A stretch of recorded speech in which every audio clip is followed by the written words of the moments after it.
that you might like, and you could. That's how most channels were discovered, and that's gone, of course.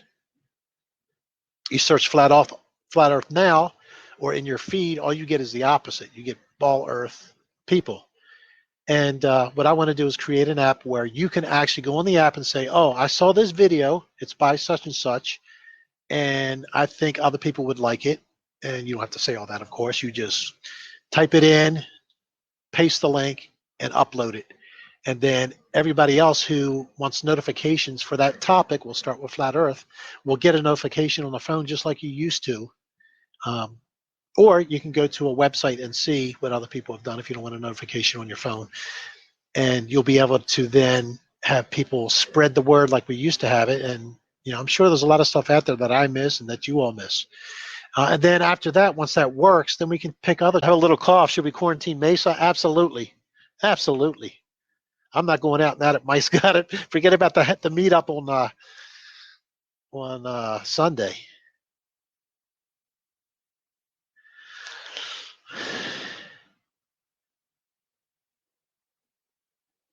Joe Mama, love you back, buddy. You've been one of the long steaders here. I really appreciate it. I still ask the question no one's answered yet about the universe, the ever-expanding universe. What is it expanding into? Isn't there there's got to be an answer for that. They keep saying it. It's expanding. But if the universe is all there is, what is it expanding into? I don't understand that. Was talking today a little bit about the dark matter too. Mathematical geniuses, they come, oh, we don't have enough gravity, it doesn't really work. So we'll invent something called dark matter. We can't say it's there, nobody can prove it's there, but we'll do the math until it's right.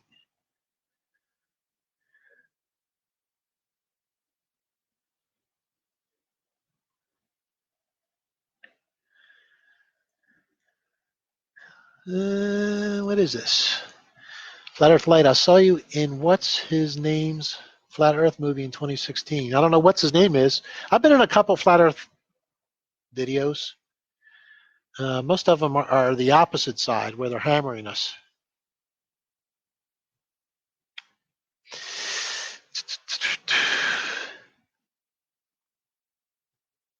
Can you believe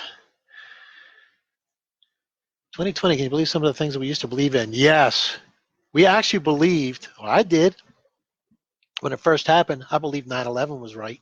I mean, it was exactly what they said it was. Even though I went and saw firsthand at the Pentagon the very next day, it didn't add up. But still, you want to, it shows how conditioned I was to believe whatever I was told. If all three networks are saying it and all the cable news is saying it and the government's saying it, then it's got to be right? Video out on what causes atmospheric pressure on the Earth and exactly how it works. And I show how there's no violation of any of in fact, it conforms to all of the laws of atmospherics or the gas laws. And I explain the only way it can work on the Earth, and you have to have a container. You don't have to call it a dome if you don't want to or whatever, but you have to have a container. Cannot have one without a container. Cannot have what we have on Earth. But I explain, or will explain, why we have higher pressure at the Earth's surface versus up high, and different things like that. It all makes sense once you understand it. And it's only taken me 5 years to grind it down to a point where I think everybody can get it. Entropy, the second law of thermodynamics. Yeah, we got some issues with that, with a lot of stuff, like the universe being created. Should have been downhill from the Big Bang, not uphill. So they violate their own rules and don't talk about it. Pugsley, good to see you, buddy. Was talking about you earlier and about the moon at 139 miles south of the North Pole should never move.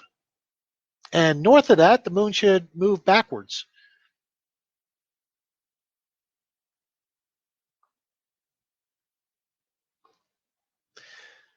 Good servant, I agree. It's absolutely silly what ballers believe are good arguments.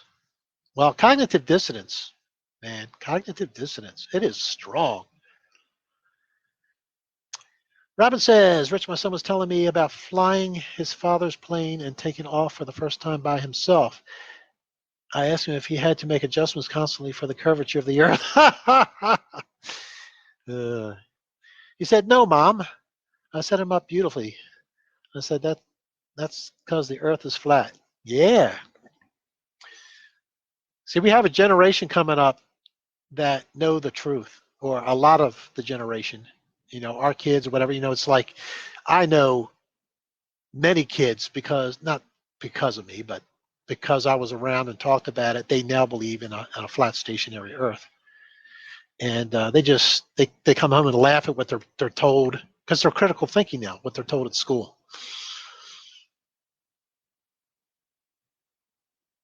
Our man London, I couldn't agree more. It makes sense when you read the Bible and embrace God in your life. It all makes real sense. Absolutely. Nothing yet in the Bible has been proven wrong that I know of.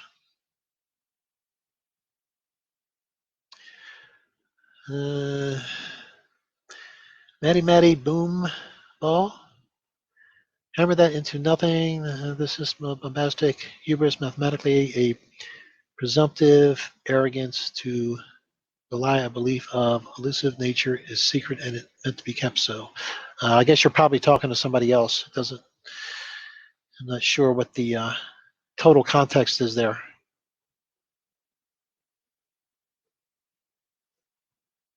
Isn't it funny that you can pretty much, I think if I remember correctly, in a telescope, it's been a long time since I had a telescope, you can, I can't remember if the moon, I think not necessarily the moon, but once you focus in on, let's say, Venus, and then you go to Mars, and then you go to Jupiter, and then you go to Saturn, and we're talking millions and millions and millions and millions of miles difference, yet you don't make an adjustment to the focus.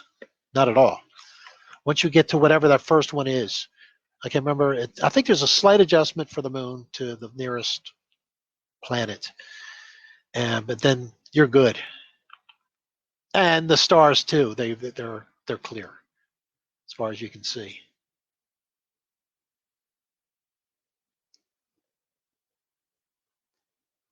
Joe Mama, why do multi-million-pound clouds get held up when where they are not all the way down? Gravity holds them at 20,000 feet instead magically. Yeah, it knows how to do that. Anywhere from the surface, just above the surface, if you have a surface cloud that's fog, but just above the surface, all the way up to, in some places, 25,000 feet, 30,000 feet with the highest anvil cirrus. That is, it's easy to explain if you think about density. Density, it works perfectly. With gravity, it does not work. But with density, it does. What you have is, with water, you have H2O, two H's, which is one, the atomic weight for hydrogen, and whatever the oxygen is. Let me see what the atomic weight of oxygen is. I bet you somebody will probably know it right offhand.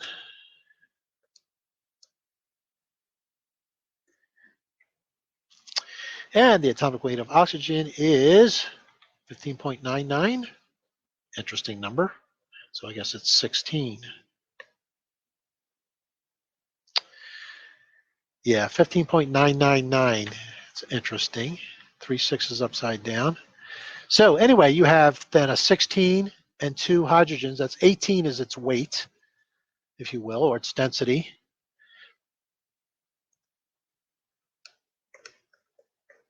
And let me compare that to the atomic weight of nitrogen, which is 14. So you got 14. Now see, we have nitrogen, oxygen, atmosphere. 3/4 of it is really nitrogen, roughly.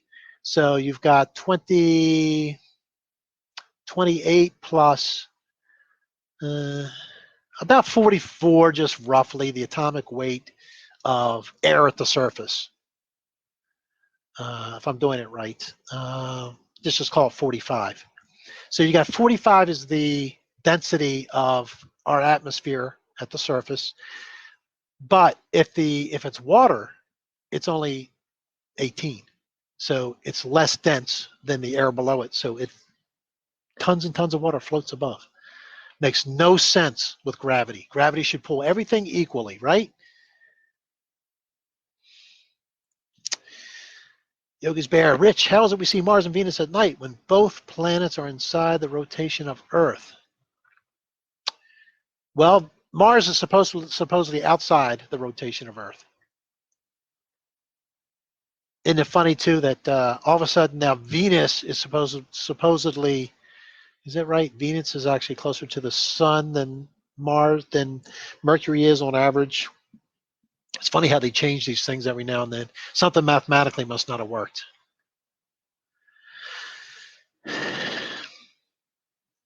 Yeah, Pugsley, that's it. There's no puzzle when it's a density question. Oh, guys, I've had hiccups so bad, and I was up all night last night with hiccups, and it feels like I'm getting ready to get them. Thank God I don't at the moment. Somebody pray them away for me. Tinfoil hatter. Yeah, it's very heavy, so it's obviously floats, right? Yeah. So many things. Everything can be explained with relative density. Everything. But you can't explain everything with gravity. And gravity is such a weak force. If you don't believe it's a weak force, take a little magnet and pass it over nails or paper clips or something like that and see how the magnetic force of a little teeny magnet beats gravity and pulls it up.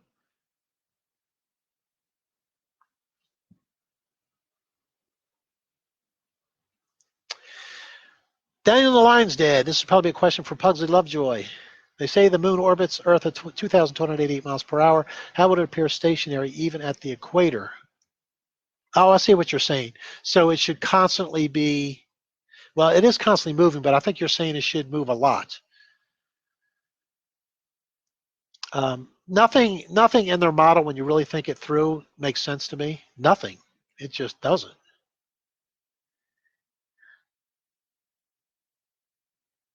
Is the fact that it does actually start to get hotter the higher you get up there, and that is something that I'm surprised they actually let that out before we could prove it ourselves, because that's part of the reason why we actually have atmospheric pressure on the Earth. If it didn't get hotter at the upper levels of the atmosphere. Xavier, the moon is not in space anymore. Our atmosphere magically now goes to the moon. Isn't that just crazy?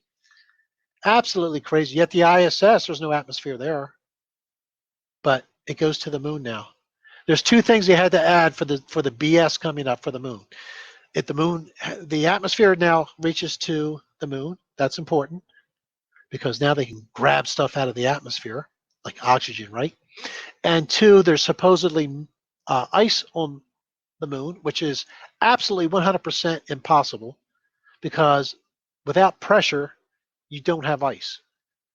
Water does not become ice with no pressure, or even the low pressure that the new atmosphere that goes to the moon. Now, they'll probably build that atmospheric pressure up as we go. But you cannot have ice form at that low pressure. In fact, at the pressure, which is basically zero on the moon, all water would boil away, all of it. It would never freeze. And these are scientific facts that we can prove.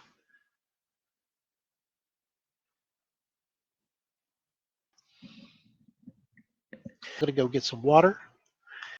Right back.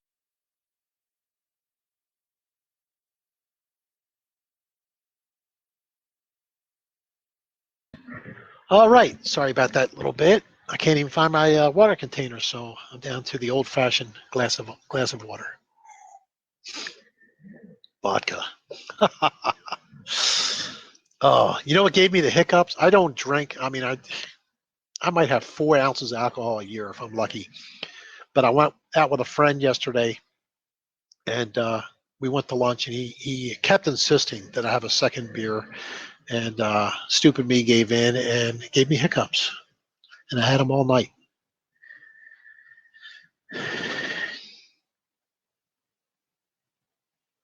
That was 15 seconds. Yeah, sorry about that, guys.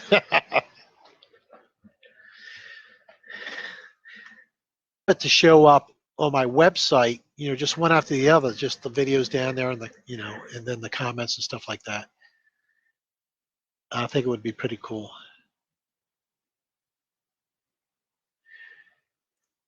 Mike McKenzie says, why do I feel like I'm looking at the ceiling when I look at the stars? Probably because you are looking at a dome. I noticed, and guys, the next time you fly, the stars, and you can't see as many, and it's not because of the light in the aircraft. They've had the lights out, and there aren't as many stars visible the higher you go. I think there's something with our atmosphere that permits us to see stars. And but the stars they don't look up anymore. They look more parallel to where you are at 40,000 feet. Try to notice that next time. And even if I wasn't a flat earther, looking at that, I still would say, why do the stars look more parallel now than, above my head? But they really do. They look like they're just barely above where you are. And maybe they are. They probably are.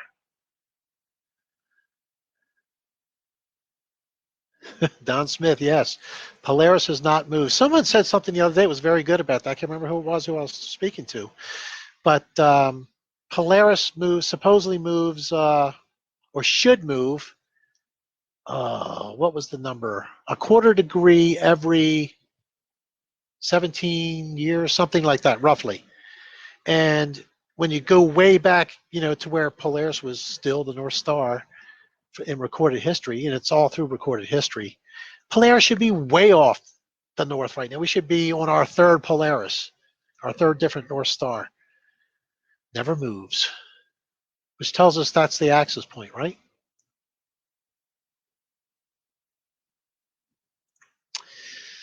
Opinionated says Orion's belt aligns to all 27 pyramids like clockwork every 24 hours. Built by flat earthers, destroys the globe. Absolutely agree. Absolutely 100% agree. But you never hear about that, do you? They never talk about, I mean, you can see it. We can search for it. But it should be mainstream that, hey, Orion's belt lines up with the pyramids. Always does, always will, always has been. They built them a long time ago, and they're still lining up with Orion's belt.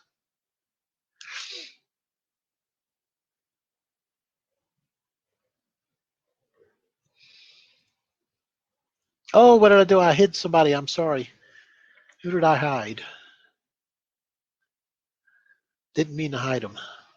If I did. Why did that come up?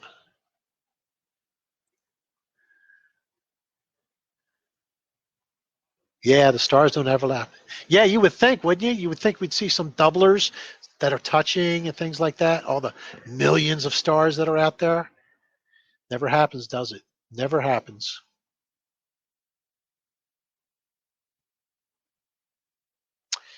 What is this right here? Ibn al-Haytham proved the moon gives off its own light. Who is that? Don't know who that is. I'm curious. Thanks for posting that.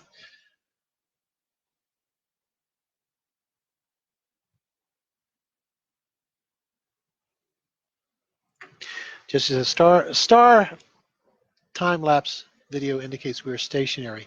Absolutely. And if I can ever get some good footage, this is out to you too, Mike Ball.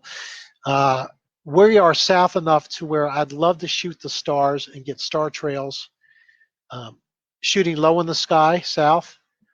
And I'm 95% sure that we're going to get the stars to the north of the celestial equator, or the astronomical equator. They will curve around towards Polaris.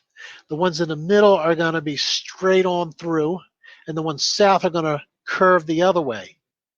And I've seen this in other videos, but I haven't seen a long enough time lapse to be able to do what I want to do. There is one that, who did it? Guy in the UK. I can't think of his name. Anyway, he wasn't trying to do this, but in one of his, he's got it did the Luna Lima.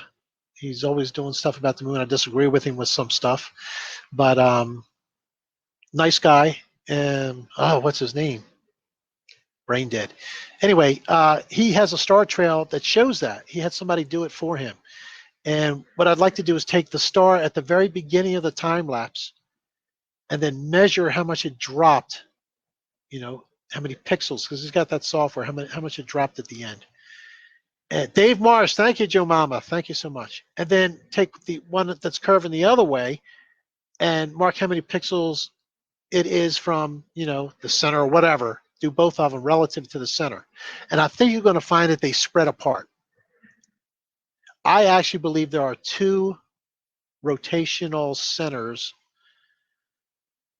that I first picked up when I first started seeing these 360 time lapse, where you could take the camera, so to speak, or you could pan, and you could see that there was two different areas of circulation, and they weren't going around each other. It wasn't like it's one axis spinning. There's like two. There's one going one way towards low pressure. But more about that when I can actually get the footage and see if it's true. But I would, Mike, I'd love to do that sometime. I don't know if we figured out how to, or if you figured out how to do star trails, but would really love to do that. The other interesting thing about stars, and I wish I had the picture, it was when I was on the Sun and Moon group years ago, Sun and Moon Family United channel. There was a photo that clearly showed, because there was a lake or water, even some of the brighter ones were not in the reflection. They were missing. So some of the stars do not reflect in water. And there was no doubt about it. To me, there's something weird about our atmosphere and stars.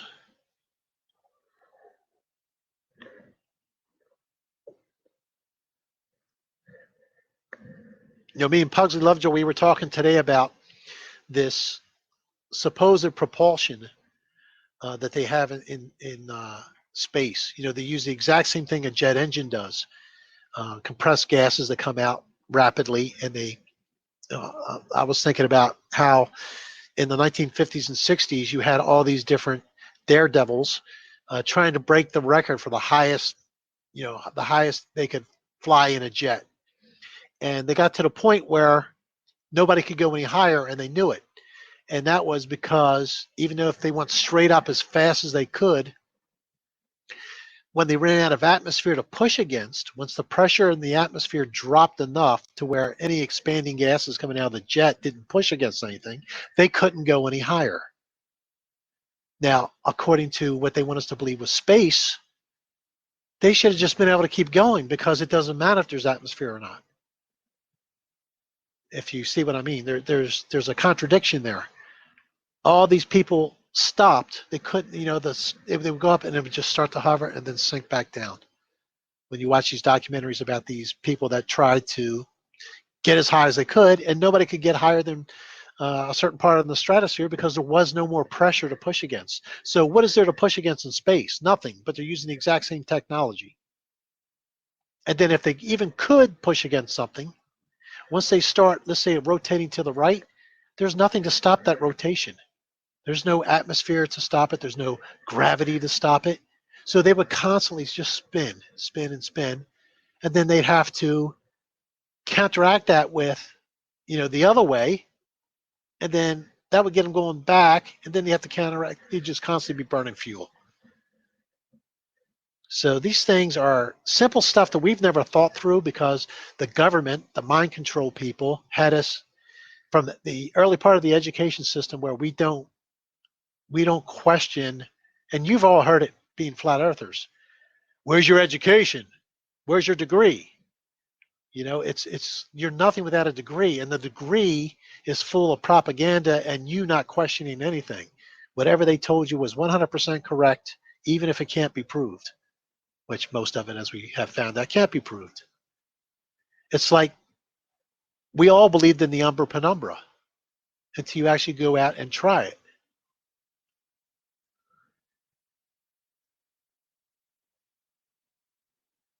Oh, okay, Mike, you're talking to somebody about what cameras to use. I still don't know if we have this. Have you ever been able to do star trails, Mike?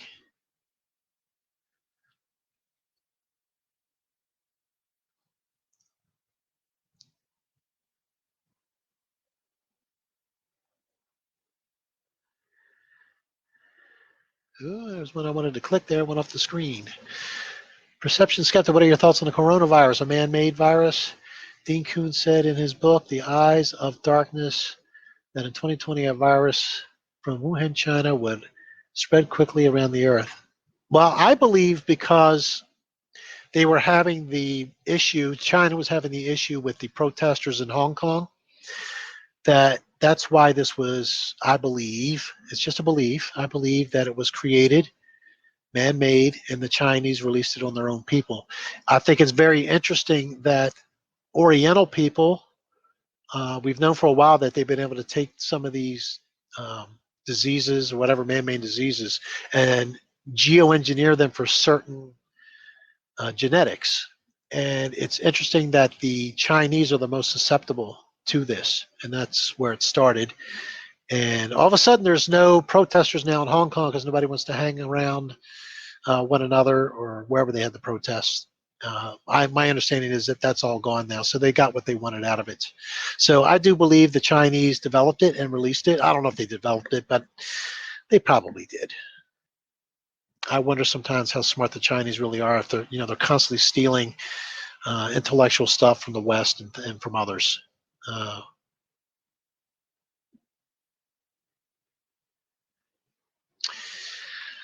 Yeah, I'm still waiting to hear. Maybe I missed it. I wrote down about the optics of Al Haytham.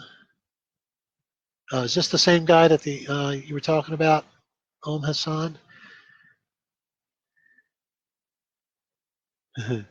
Tells the child, you think the sun is moving, but you are wrong. One of the, and I didn't know this, but the Quran is the same way. And those who really believe in the Quran believe that the earth is stationary and flat. I think most of the major religious texts of the world, if not all, except for maybe modern stuff, believe that or say that the earth is flat and not moving. When you really think it through, it makes absolutely no sense, does it? That we're moving. You never feel it, never feel a change. Absolutely, Pugsley. Rockets cannot work in a vacuum. Oh, but they argue it can. But they can't get it. They can't even get it to the edge of the stratosphere because there's not enough pressure.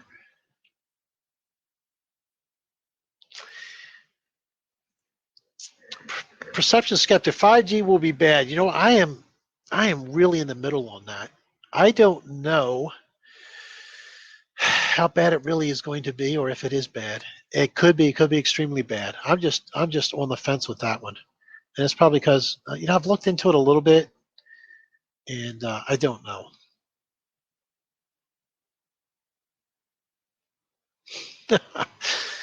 The sun does a lap around the Milky Way once every 270 million years. Yeah, I think it just completed a lap about 2 years ago. That's when 270 million years ended. So I think it was lap number 26, if I remember right. Just kidding, guys.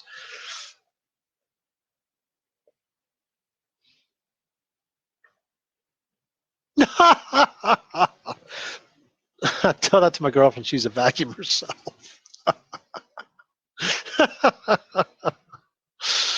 Oh. Like McKenzie, we are all awakening to the truth. Yes, and more people. I think we're past critical mass with flat Earth. Doesn't mean we're moving fast, but more and more people believe it every year. And there's no stopping it now. There's just no stopping it. They've tried.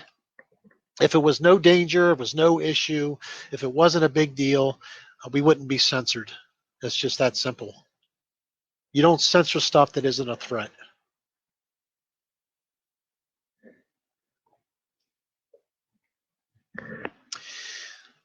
Don't we know this, Bosco Dog? No spacecraft or suit could survive in a vacuum without busting.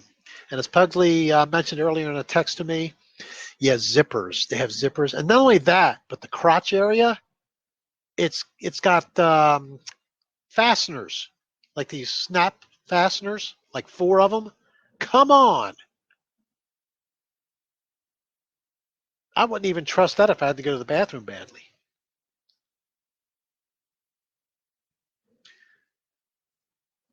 Rough Rider, cheers back to you.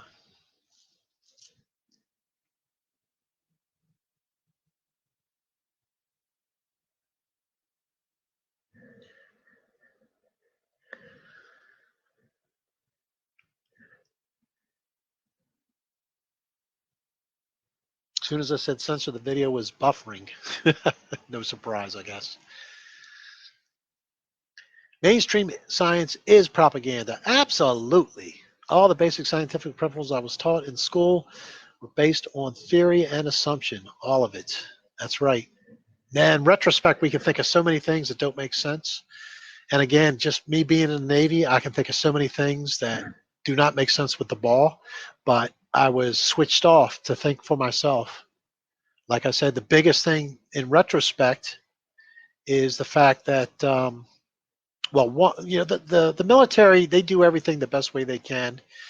They're not going to screw up with anything like getting from point A to point B in the fastest possible route.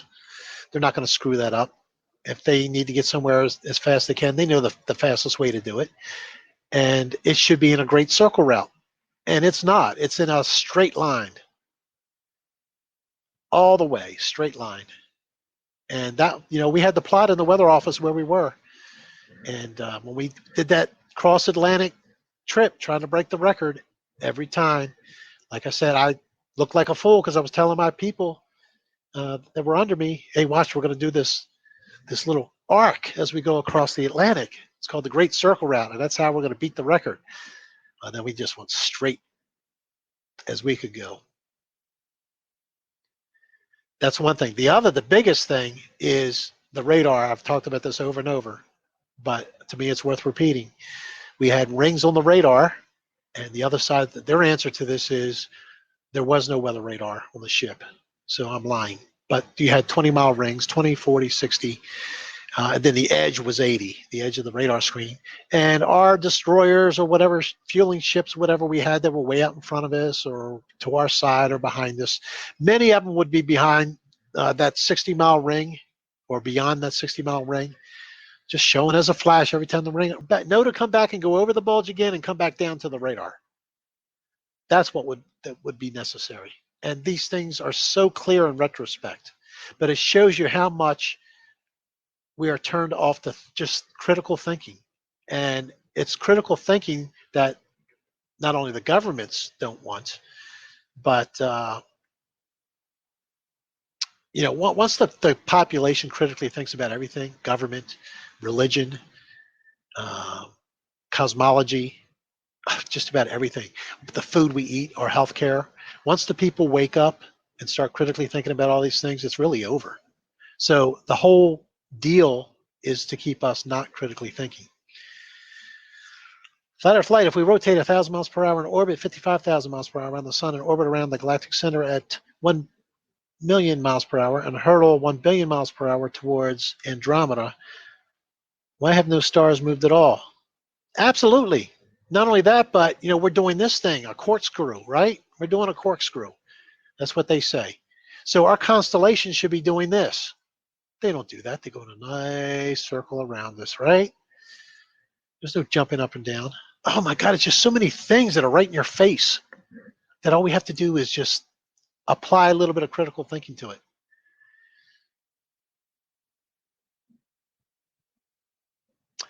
Yeah, mystical spacesuits do not work in a crazy vacuum of space. For sure, they didn't test them. Yeah, they didn't test them. They tested one, and it was on video. And the guy didn't even get close to a vacuum, and the guy had spit boil on his tongue, and he passed out. And that was on video, and that was the last time. From that moment on, all the testing was in a pool in water. The opposite of a vacuum. They're actually adding pressure. Oh, it's hilarious. Gary Smith. Why didn't your comment come up? There we go. How and when did you figure out Earth is flat? It's a Globebusters. Of course, was it called that then? The original channel, whatever it was, that Jaron had. I guess it was Globebusters. There was in my feed, for whatever reason, there was the Norwicki photo of Chicago from 52 miles. But I didn't know that's what it was. I saw a weatherman standing there next to a diagram. This is in the thumbnail. And me being a weatherman, I was curious, so I just clicked on it. I had no conception of flat Earth or anything like that. So in the video, Jaron is explaining, hey, this is 52 miles away. And what I had never heard before was the equation, 8 inches per mile squared. So I had no idea what the drop-off should have been. So I manually did the math, and it showed, if I remember correctly, that the entire Chicago city, that we could see pretty much all of it, should have been 1,200 feet below the bulge, 1,200 feet hidden. And yet I'm seeing just about all of Chicago from 52 miles over a lake. So that was impossible. And I, for 24 hours, decided I was going to sleep on it, think about it, dwell on it, try to come up with a reason why that could happen. And I couldn't come up with any reason. So within 24 hours, I was a flat earther. Because when you show me the impossible on a globe, something that's impossible on a globe, and that's impossible, there is no amount of refraction is going to raise Chicago up 1,200 feet. And what gets me is this magical refraction that if Chicago is supposed to be 1,800 feet below, it will raise it 1,800 feet. And if it's supposed to be only 400 feet below, it'll raise it 400 feet exactly. It's magic refraction. No matter how much it's supposed to be hidden, when we see it, it's just happening to raise it that amount. Isn't that amazing? It's more magical than gravity. It knows how much to raise it for us to see it. So that's how I came to flat Earth. It was that simple. And then I started thinking back on stuff in the Navy, and it was like, oh, now that makes sense. Yeah, it makes sense why I could see radar blips, that far away, now that I understood. Jay says 8 inches per mile sphered. Pugsley Lovejoy, more than 200 proofs now. There's a flat earther, and I like him a lot. Yeah, I'm going to comment on this in a second, Mike. I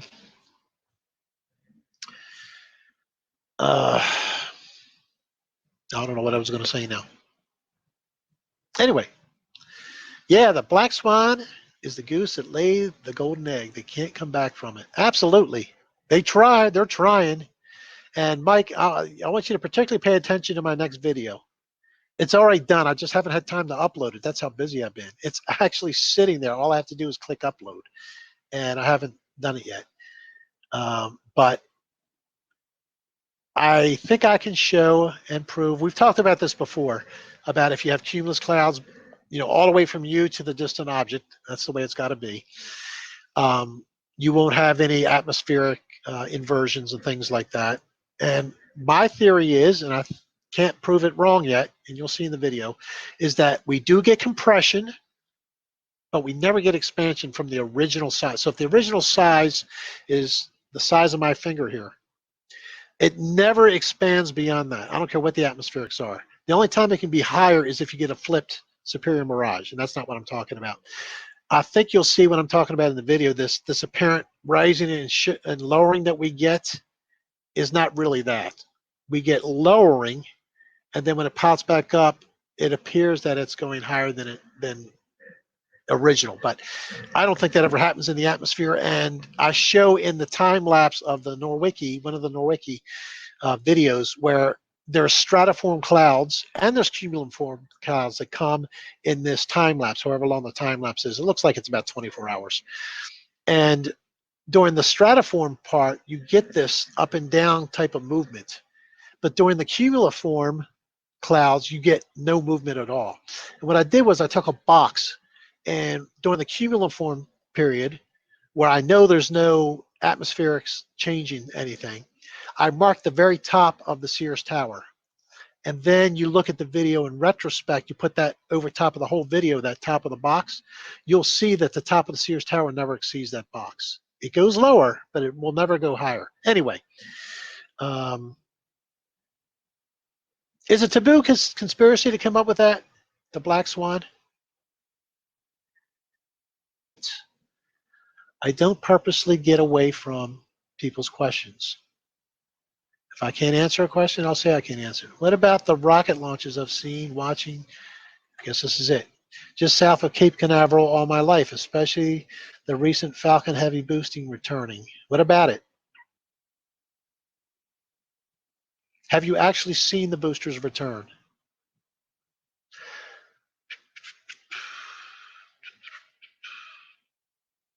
What about the rocket launches?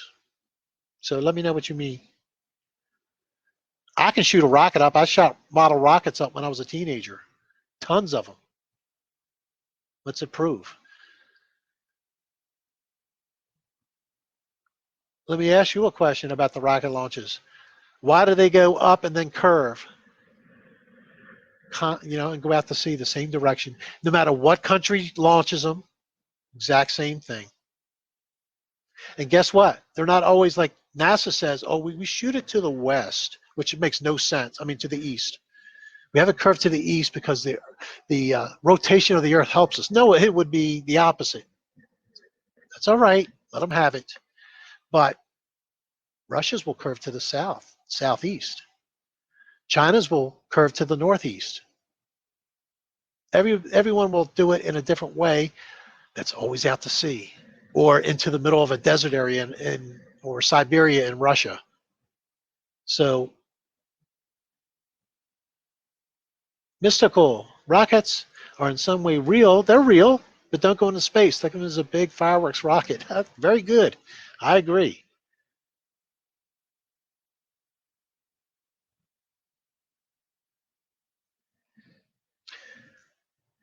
Flat Albert. Mark Twain might have said, it's easier to fool people than to convince them that they have been fooled. People don't want to believe they were wrong to believe what they believe. Absolutely. And that is such a strong force. That's as strong as steel. Really is.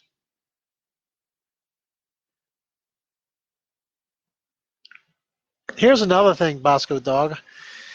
They shoot their rockets into a military patrolled section of sea. Absolutely. In the Pacific and the Atlantic. Every time. And here's the thing with Sidewinder missiles on a ship. Another thing that I never thought about, but you have these supposed different Coriolis forces, and you have the Earth rotating at 1,024 miles per hour at the equator. But at where we were, let's say in the Mediterranean, we launched Sidewinders off the ship to go into, let's say, Iran or something. When I was in, it was Lebanon. There was absolutely no compensation for where you are on the globe as far as rotation and things like that. And that has to be built in for it to work. And this was before they had GPS guided crap or whatever. Now they had some, but the Sidewinders were not that way. And the Sidewinders, they weren't intelligent. You just said, okay, I need you to go 53 miles southeast, and the launch angle was set that way. There was no calculation for what the rotation of the Earth was, if you were going towards or against the rotation. And yet you have these idiots that think you shoot a bullet north-south, you're going to get a different reaction than shooting it east-west. Total moronic stuff. And I just love that guy he was brilliant timing. As Flat Earth came out, he has this Coriolis force, and how his gun is great for that. And yet when he compensated for Coriolis, he missed by a little bit larger amount of error than the other way. It's like, all right, Coriolis effect. It's an effect. What is the effect? The effect is the apparent curvature of an object when thrown in a rotational field. That's what the Coriolis effect is. It has nothing to do with real life. There is no, there is zero Coriolis force. It's called a pseudo force, which means it's fake. Their own definition, science's own definition of Coriolis is fake, and yet people believe it.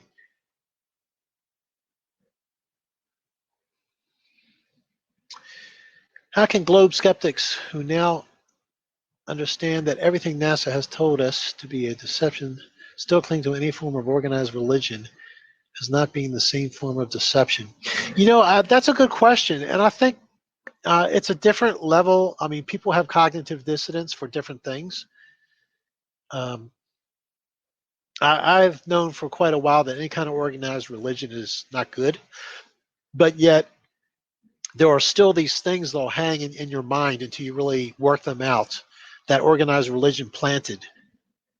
And it takes a while to work those things out because it becomes cemented in your mind because you've been told it over and over and over again.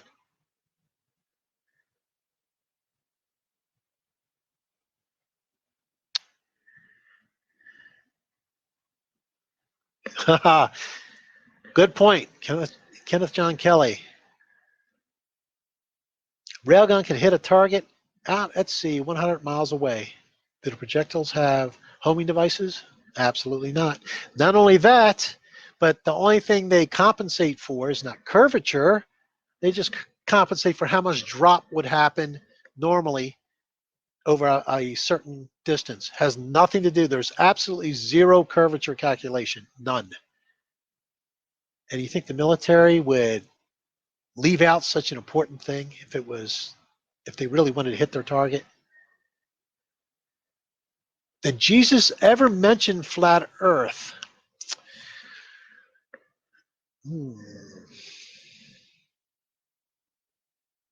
Not directly. There are things that are indirectly, like every eye shall see him when he returns. I had a preacher say that was because CNN. Can you believe that? Can you believe people in the Congo are going to be watching CNN? So everybody's going to be watching CNN when Christ returns. It is amazing what people will come up with. CNN. But anyway, the only way that you can, everybody on the earth could see Christ return at the same time would be if he's coming on over a flat, just like it is flat. Nobody in the north will be able to see if you're around the bulge. Suppose he comes back to Israel, so that means even though that's fairly close to, well, that's about 30 degrees north, I think, or 40 degrees north. So it's not really close to the equator. So everybody's in the south, they're not going to be able to see him unless it's flat. And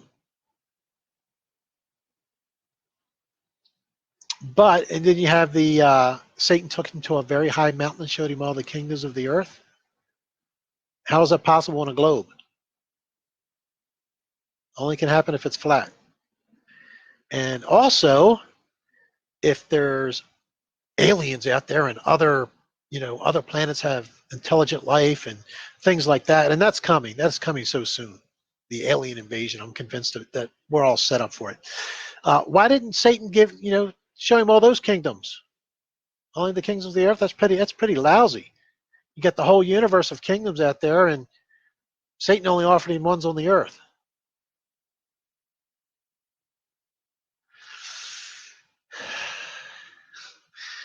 No one flies over the South Pole because it's not a continent. That's right. Nobody flies over the South Pole. Have you seen all the different stories? Oh, look, this person. See, here it is, Rich. They flew over the South Pole, and then you look at what they did. They went down and then back up. They didn't go around anything. Every single time. I'm surprised they haven't faked that they went all the way around.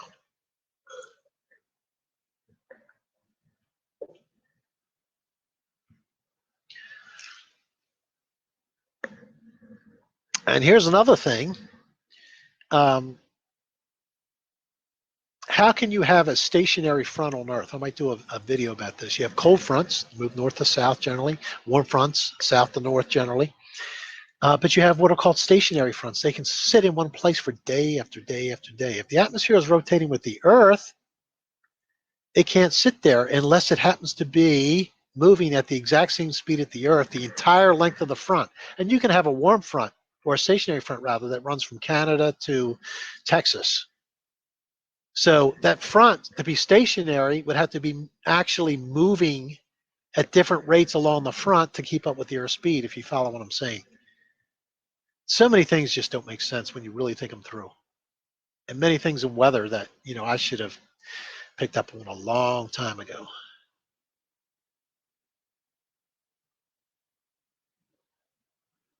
And I guess at some point I'm going to have to do a video where I Show the Gleason's map how it is accurate and Australia is not distorted. I keep getting that.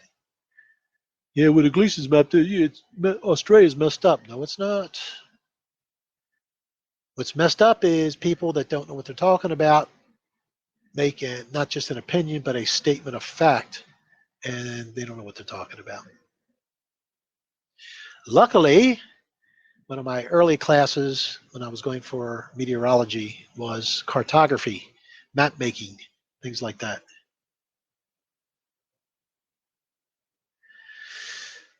My thoughts on the recent meteorite seen in northern Arizona. I don't know anything about it. Sorry, Jay. Was it actually something that supposedly hit the ground?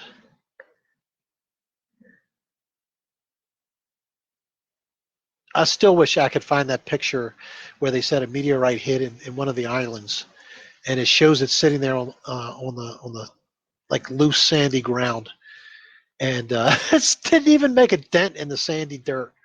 It's just laying there. It's like that satellite that I showed last Friday on one of the videos. Another satellite fell from space, tethered to a balloon.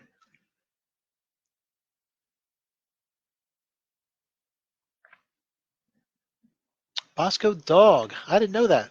Admiral Byrd died at age 68 in his sleep. Sounds like Anthony Scalia, how he died.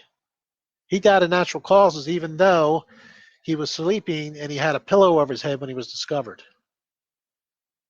When you understand what that was all about Loretta Lynch getting a Supreme Court seat. If she dropped the charges, she didn't charge Hillary Clinton with the email scandal.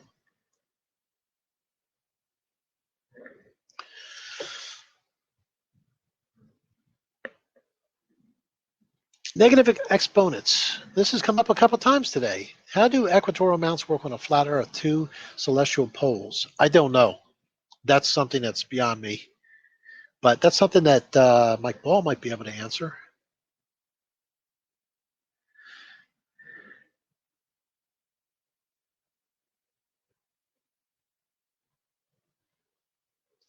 Mike McKenzie, the lie is because of the coming deception.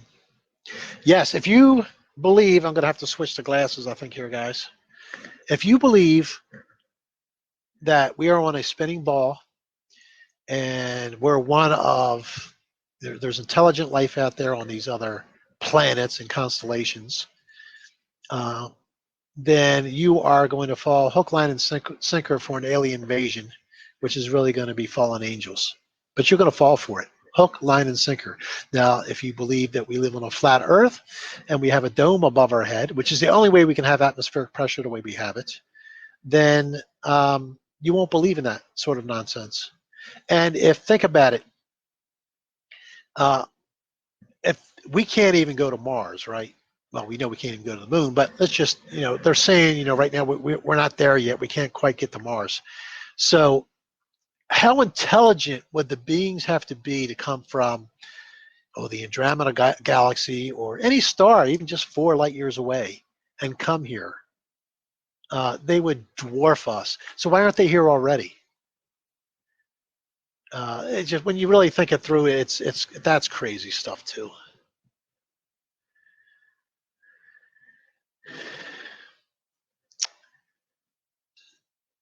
The lies create the sun worship and saying that these, whatever that is, rotate around the sun.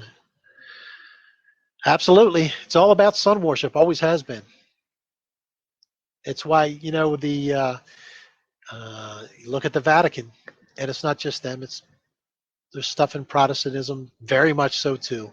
But there you have so many sunbursts and sun deities and sun references.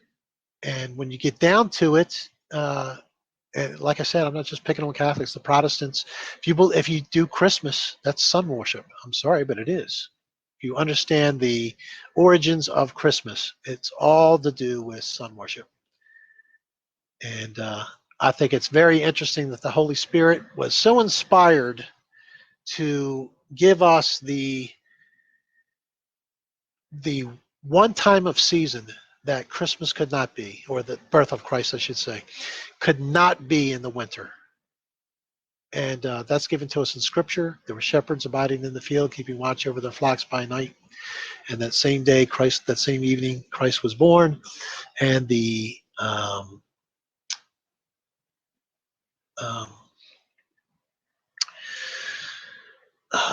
shepherds are never in the field after the Feast of Tabernacle, or even before the Feast of Tabernacles, they come in. But September, October time period, when the holy days come around, that's when they end their flock by night. And then in the springtime, after the spring feast days, or right when the spring feast days are starting to go back into the fields. So the only time they're not in the fields is November, December, January, February, and probably most of March. So for 5 months, we can tell when Christ was not born. Absolutely, without a doubt. And to me, that the Holy Spirit foresaw what was coming with that. And it's the lie it's one of the easiest lies you can disprove. But try to argue somebody that does Christmas. Oh, well, we want to keep it because, blah, blah, blah, whatever. They'll, like cognitive dissonance, they'll argue it away. Fine, it's up to them. But to me, when you know the truth, you can't do a lie. You can't worship the God of truth with a lie. And that's biblical.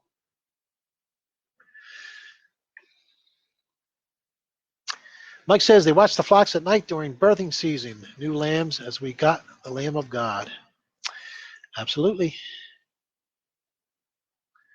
Yeah, it's the only time. It's the only time Christ could not have been born. Now you can argue spring holidays, fall holidays, and I believe he came on a holy day, whatever one it was, and could not be December. Just can't be. December is all about the Saturnalia, which is the return of the sun, because they noticed on December 25th that the sun returned not only in the evening, but that morning time also. The length of day was lengthening for both. It happens on December 25th. Or around there, because sometimes it doesn't fall right, although it should if we're in a 365.25 day orbit. Which country is the nearest the edge of the flat Earth? I would say Argentina. Or is it? I don't know what's as farther south. Whatever farther south is. New Zealand, maybe? Argentina? Has anyone ever seen the video? It was on a Flat Earth channel, and they were interviewing people, and this lady, because the person that was doing the video was interviewing people, and this is how bad cognitive dissonance can be. She was British. She went to New Zealand for a holiday. Enjoy your holiday. That's what the British said during World War II when they declared war. Go enjoy your holiday. Anyway, she said that they were so far south that she felt like she was going to fall over because she was so far south on the globe. You talk about cognitive dissonance? Please.